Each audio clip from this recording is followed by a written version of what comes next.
국회 국정감사 4일차입니다. 냉각된 전국만큼이나 여야 간의 공방이 거센데요.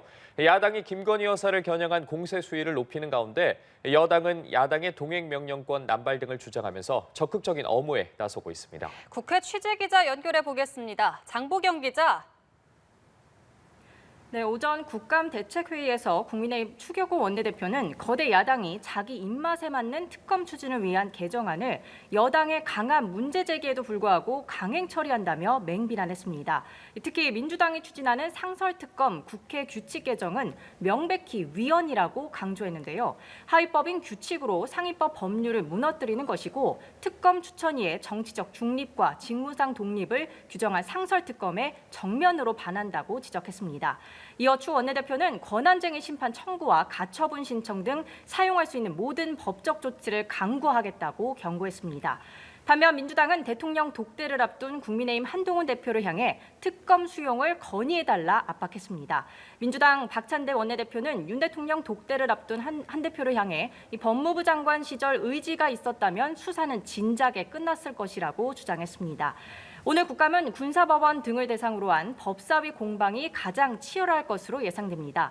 해병대원 순직 사건 관련 구명 로비 의혹 중심 인물인 이종호 전 블랙펄 인베스트먼트 대표가 불출석 사유서를 제출한 가운데 임성근 전 사단장, 이종섭 전 장관을 둘러싼 여야 공방이 치열할 전망입니다. 이종호 전 대표에 대해선 야당이 법사위에서 동행명령장 발부를 추진할 가능성이 제기되고 있습니다. 국민의힘은 이와 관련 거대 야당이 입맛에 맞는 증인 채택을 일방적으로 밀어붙이고 동행명령권을 남발한다고 비판했습니다. 반면 민주당은 지금까지 동행명령장이 발부된 8명 중 5명이 김건희 여사 의혹 관련 증인이라고 맞섰습니다. 네, 서울시 교육감과 기초단체장 4명을 뽑는 11.6 재보궐선거 사전투표도 오늘부터 시작됐다고요? 네, 오늘 아침 6시부터 사전투표 시작됐습니다. 투표는 저녁 6시까지 이틀 동안 진행되는데요.